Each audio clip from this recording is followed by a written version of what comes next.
Article 193, chers compatriotes, l'administration publique est apolitique, neutre et impartiale. Nul ne peut la détourner à des fins personnelles ou partisanes. Elle comprend la fonction publique ainsi que tous les organismes et services assimilés. Article 194. La loi organique fixe l'organisation et le fonctionnement des services publics, du pouvoir central et des provinces et des entités territoriales décentralisées. Je lance en défi la nouvelle législature parlementaire.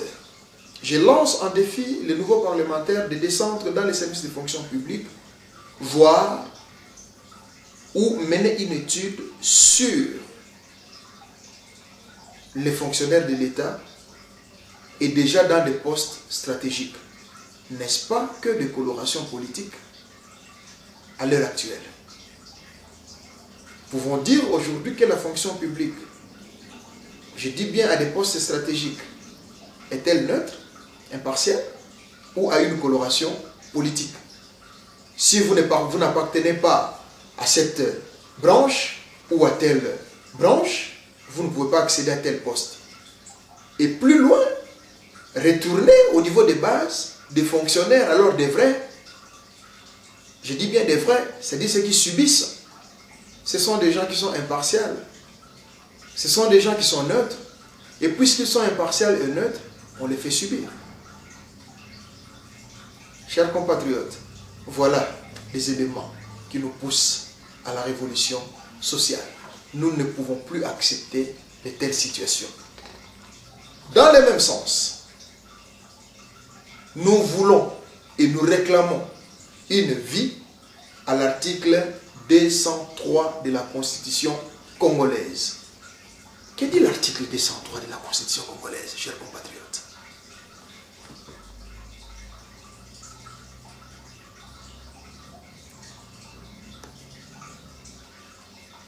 Article 203. Sans préjudice des autres dispositions de la présente Constitution, les matières suivantes sont des compétences concurrentes du pouvoir central et des provinces.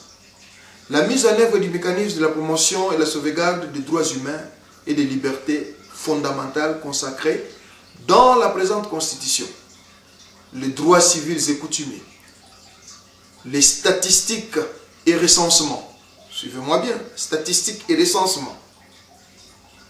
La sûreté intérieure, l'administration des cours et tribunaux, des maisons d'arrêt et des corrections et des prisons pour peine, la vie culturelle et sportive, l'établissement des impôts, y compris les droits assises, les droits d'assises et de consommation, à l'exécution des impôts visés à l'article 174, l'exécution des mesures sur la police des étrangers, la recherche scientifique et technologique ainsi que les bourses d'études, de perfectionnement et d'encouragement à la recherche. Chers amis, il y a plusieurs sous-points dans l'article 203 de la Constitution. Simplement, je vous invite d'ailleurs à la lecture de cette Constitution.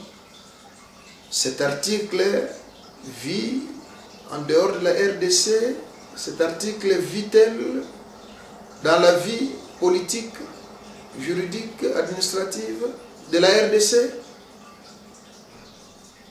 Quand on parle d'encouragement à la recherche scientifique, quand on parle de recensement, quand on parle de plusieurs éléments ici liés à la sécurité, on se pose la question, où sommes-nous? Je le répète, nous ne disons pas qu'il n'y a rien qui s'est fait. Le travail s'est fait. Mais tous ces éléments qui constituent des éléments de base, qui doivent être des éléments de consolidation de la cohésion nationale, où sont-ils? Pourquoi les politiques, pourquoi ceux qui sont aux affaires ne s'intéressent-ils pas à la mise en place, à la mise en application de ces recommandations? Nous continuons, chers amis.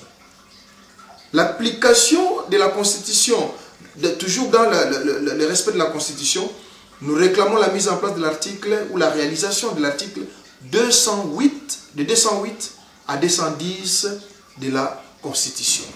Que disent ces articles 208 à 210. Nous allons lire ensemble, chers amis, pour vous dire que nous n'inventons rien. Nous sommes seulement sur ce qui a été dit et sur ce qui a été fait. L'article 208 de la Constitution congolaise, c'est au titre 5, il dit ceci: il est institué en République démocratique du Congo un conseil économique et social. Peut-être que je suis sous-informé. Peut-être que pendant la conception, pendant la réflexion de ce travail, nous avons été à l'écart.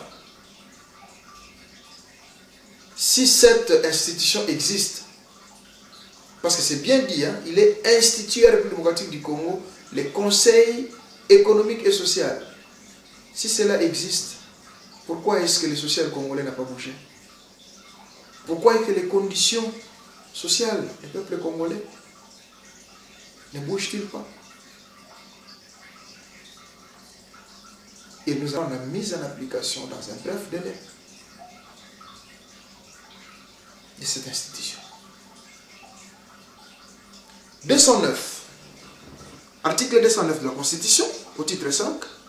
Le Conseil économique et social a pour mission de donner des avis consultatifs sur les questions économiques et sociales lui soumises par le président de la République, l'Assemblée nationale ou le Sénat et le gouvernement.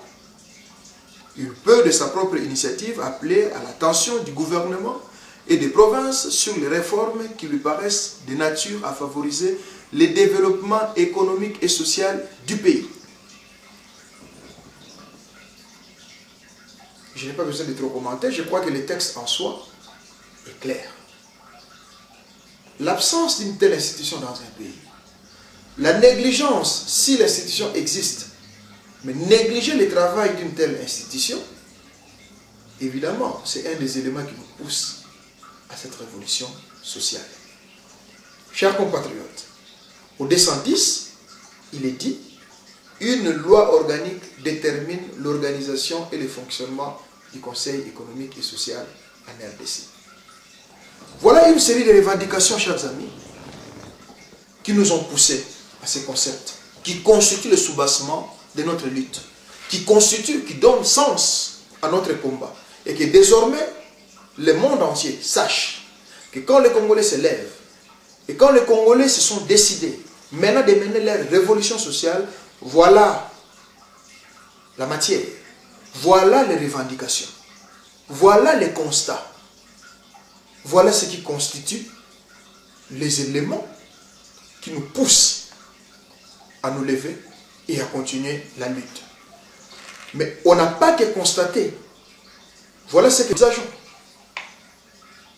Ce que nous envisageons, nous, dans le cadre de cette révolution sociale, premièrement,